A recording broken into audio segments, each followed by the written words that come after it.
the HAWKS POSTCAST, your instant game reaction for the Atlanta Hawks. Part of the Locked On Podcast Network, your team every day. Welcome to the HAWKS POSTCAST, your home for the best Atlanta Hawks talk. It's quick hitting, local insight after every game. You can't get anywhere but right here at Locked On. I'm your host, Tenitra Batiste, and joining me is NBA and college basketball analyst Deshaun Tate. The HAWKS POSTCAST is part of the Locked On Podcast Network now, the #1 sports podcast network. So no Miles Bridges nor Moussa Diabate, but the outcome still the same. We'll give you our takes on why this L against the Hornets actually hurt a little worse than Saturday's. And we'll tell you the turning point in the Hawks 110-107 loss heading into the All-Star break. And Tate, you said the Hawks looks like they were actually already on All-Star break. They did, Tenitra, and this is actually one of the more disappointing losses of the season, in my opinion. You know what's on the line. You got the division, Southeast Division riding, on the line. Partially, we already know what kind of implications this could potentially have. We just literally went through this. It feels like 48 hours or however many days ago that it was. It hasn't even been a whole week yet to kind of settle in.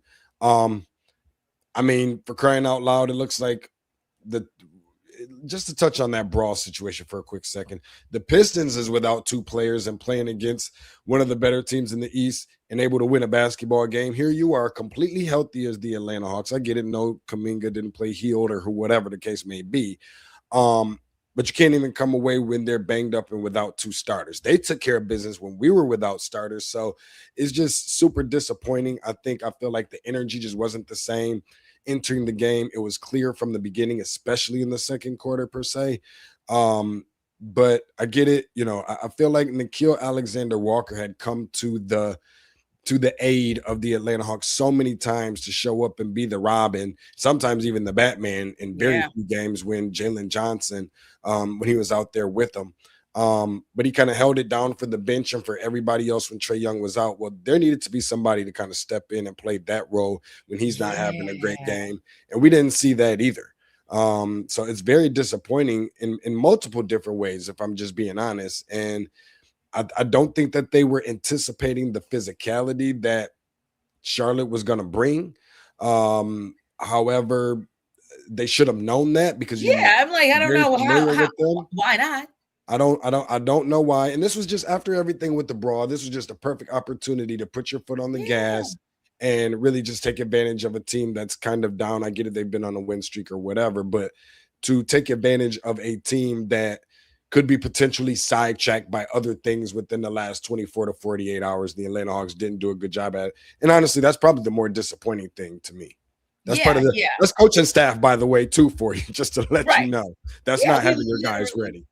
Yeah, we literally said this. We said this a couple nights ago, and that, of course, was not the game against the Hornets. But we said, hey, we were watching what was going on in Detroit, and we knew Bridges almost unequivocally would be out tonight. Diabate out. So how can you Hawks take advantage of that? Because Miles Bridges torched you to, I think, the tune of like 33 points in that game 5 days ago. And Diabate was the one who was banging on the inside.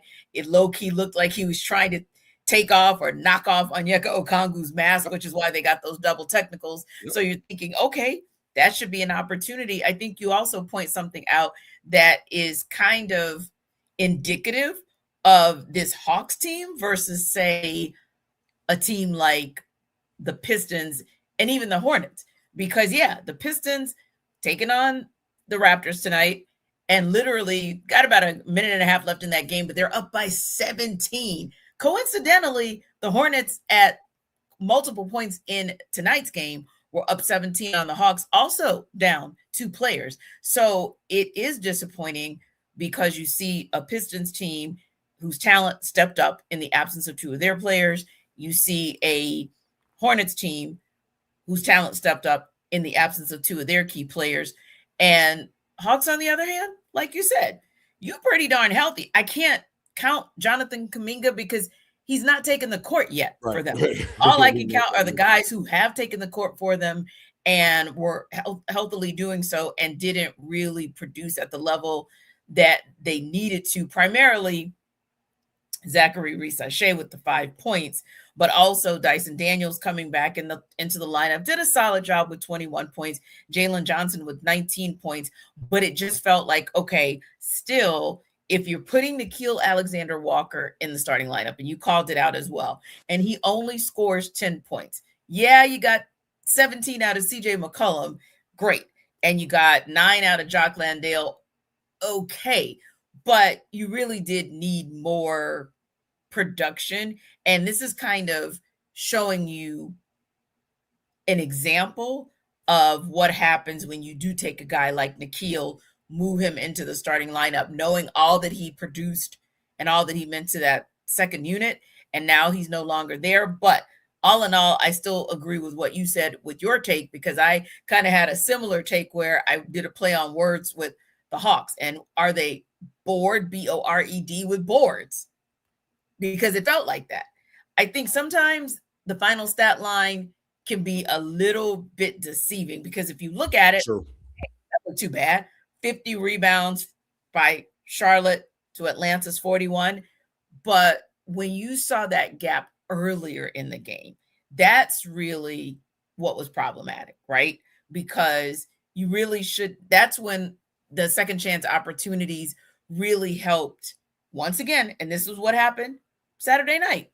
The Hornets were able to out-rebound the Hawks on the offensive glass and kept giving themselves opportunities. Tonight, 15 offensive rebounds. They ended up with 16 points. So I think when you look at it from that perspective, that kind of shows that energy and that focus from the Hornets to say, hey, we know this is still a critical game. We're not looking past this game and looking to all-star break. We're not in LA. We're not on the beach in Costa Rica or Puerto Rico or anywhere. We're in Charlotte playing what we know to be an important game. Everybody bringing their best selves to the table and making sure that even when the Hawks mount a feverish comeback, which we'll talk about a little bit later in the show, they still don't get over the hump. And I still think it was all of the things that Charlotte did in the beginning with their three-pointers, with banging on the boards, and all of the things that the Hawks just seemed lackadaisical about in the beginning, including rebounds, making their free throws, and taking good three-pointers. I was just wondering to myself, okay, is everybody already out to lunch? Right. I think, there were also some instances where I felt like one of the main things, like I didn't want the Hawks to be in a position as to where I felt like they needed to go find Knipple. No, you need to be beyond trying to go find where Knipple is at. You need to know where Knipple is at. You need to be on him at all times. And there were still just some instances where I still saw some guys running out at him, and I don't know if they just weren't prepared. This is the fourth time that you've played this team. You play them 4 times, and they always have your number for whatever reason. It comes down to that. And I mean, give credit to, LaMelo Ball, who has definitely been improving from his shot selection, decision making, amongst some other things. And I'm going to tell you the real problem that I really, really have. And that is the fact that, and I think I mentioned to you before, Tanitra, is that it seems like the Hawks is always staying at this level. Yeah. When other teams, even when they dip, they find a way to go back up, and then they find a way to dip. Yeah. There's some inconsistencies there, that's for sure. And maybe in some ways the Hawks is consistent. And maybe that's the problem, is that they stay right here, that they're so consistent. And it feels like they can never get anywhere beyond right here. Think about how long that we have been watching the Atlanta Hawks, whether you've lived here, whether you're from here, no matter how old you are, the Atlanta Hawks have just always seemed like they've been right here and have been content with being right here and never really moved too much further. Sure, Eastern Conference Finals push here, but then fall and dip. Maybe another Eastern Conference Finals push here, and then they'll fall and dip. But for the most part, they're always just really steady, solid, albeit solid. But it feels like we're talking about the Charlotte Hornets now. It's looking like they're about to surpass you. And you have that opportunity to eliminate them, crash the party, take advantage, put your foot on the gas.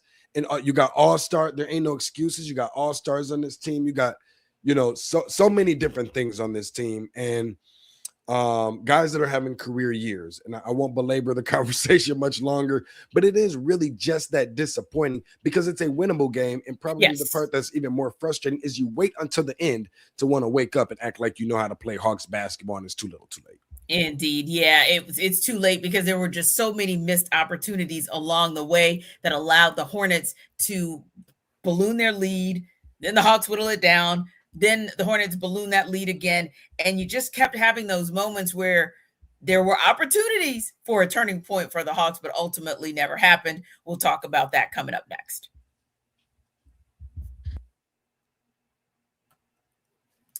This episode of our HAWKS POSTCAST is brought to you by Indeed Sponsored Jobs. Hiring isn't just about finding someone willing to take the job. It's about finding the right person with the right background who can actually help your business move forward. And if you want candidates who match what you're looking for, Indeed Sponsored Jobs is the move. Because instead of hoping the right person stumbles across your post, Indeed helps you match with quality candidates by boosting your job listing to the people who fit your specific criteria, like skills, certifications, and location.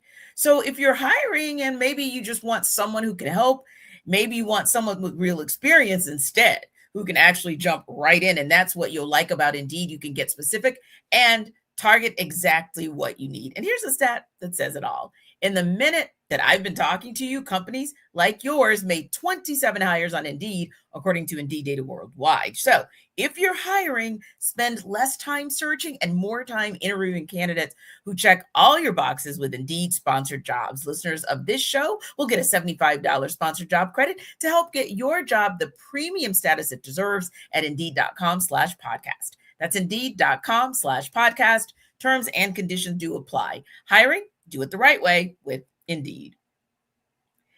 This episode of our HAWKS POSTCAST is also brought to you by Game Time. There's nothing like being in an NBA arena, the crowd, the energy, the moment. Getting tickets, though, that part hasn't always been so simple. That's why Game Time has become the go-to app for scoring tickets fast without the hassle. It puts the advantage back where it belongs, and that's with the fans. Zone deals will stand out to you because you can choose the section, Game Time picks the seats, and you save.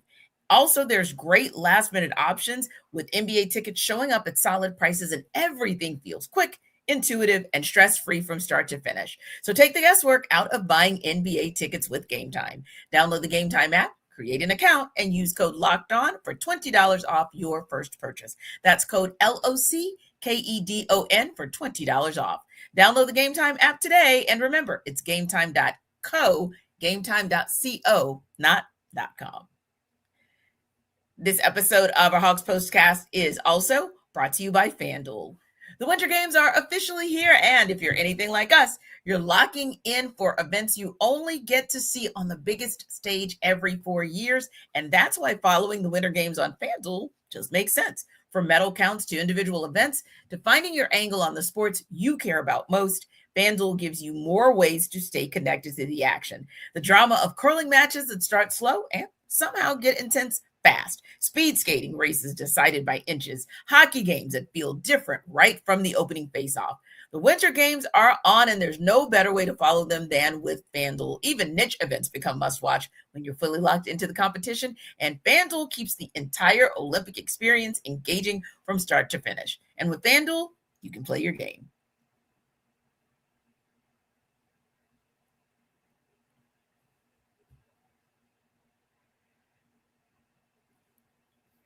So, Deshaun, the Hawks were down 17. As I mentioned, going into break, they pulled to within 4 points, but then they went down by 17 again, thanks to a run that stretched across a couple of quarters, and that was the turning point. Time to reveal where the game was won or lost. It's the turning point. So there was a moment in this game, and remember, when you look back at the first quarter, Hawks were down 8 points, but then they were only down, I guess lost the second quarter, let me say, by 1 point.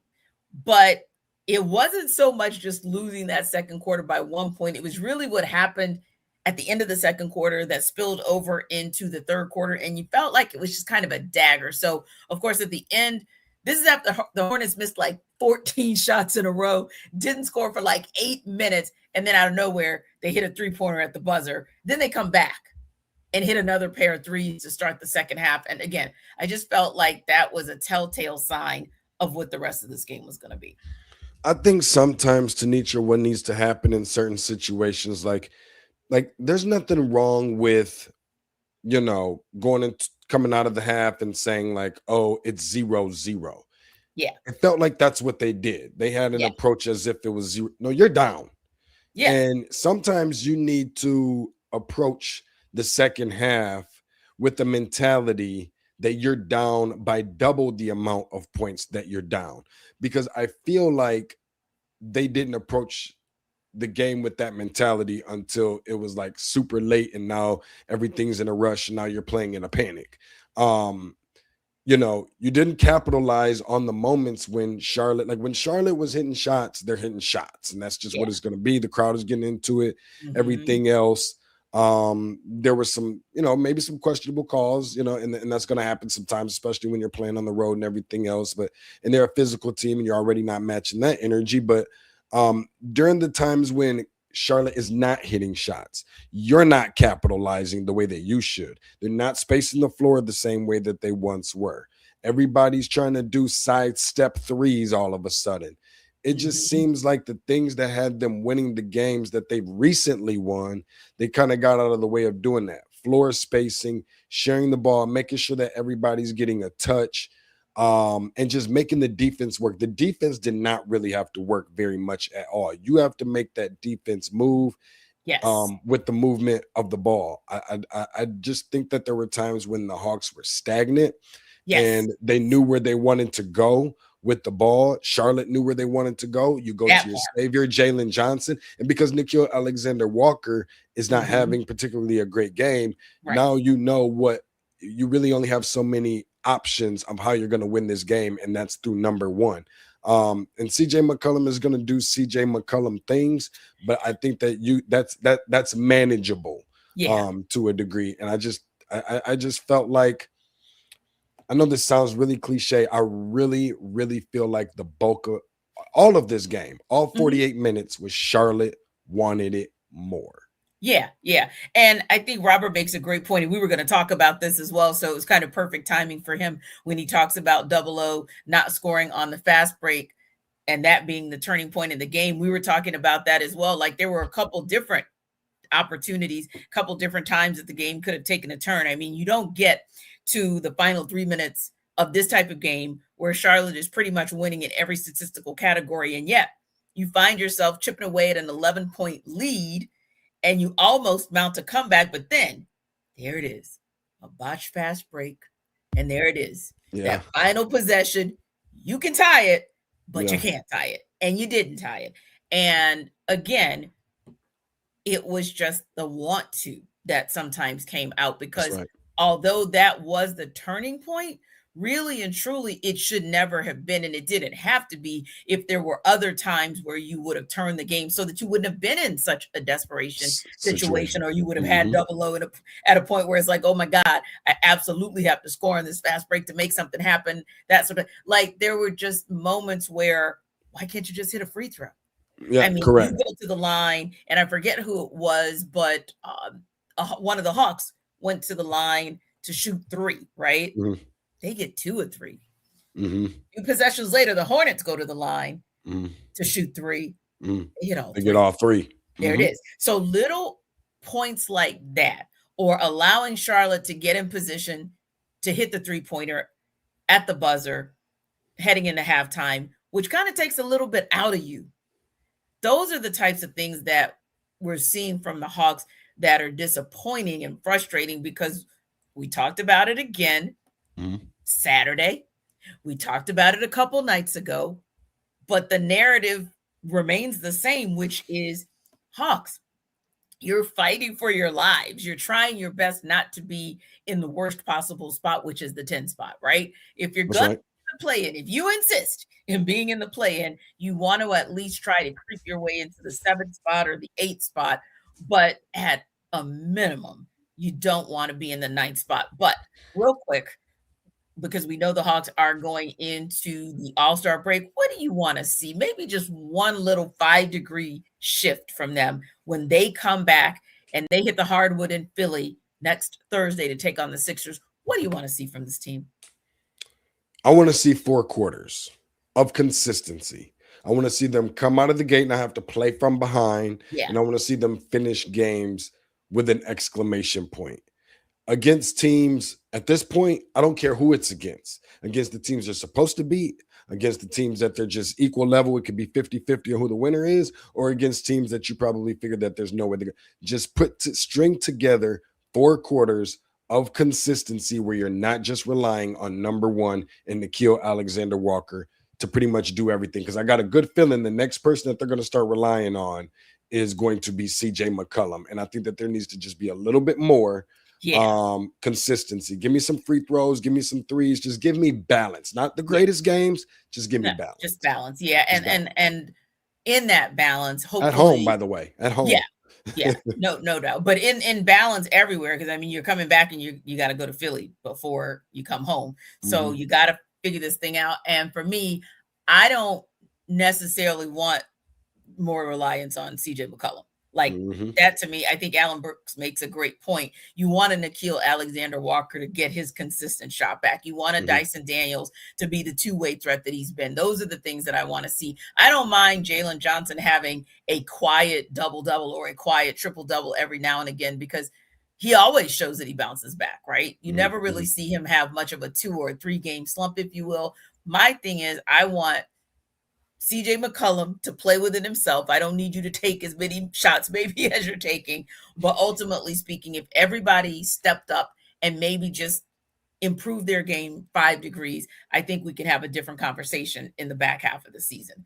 The Hawks Postcast is the number 1 place to hang out after every game and is part of the Locked On Podcast Network, your team every day. So remember to like and subscribe to our YouTube channel. And for more on the Hawks, head over to Locked On Hawks with our guy, Brad Rowland. We'll see you on the other side of All-Star.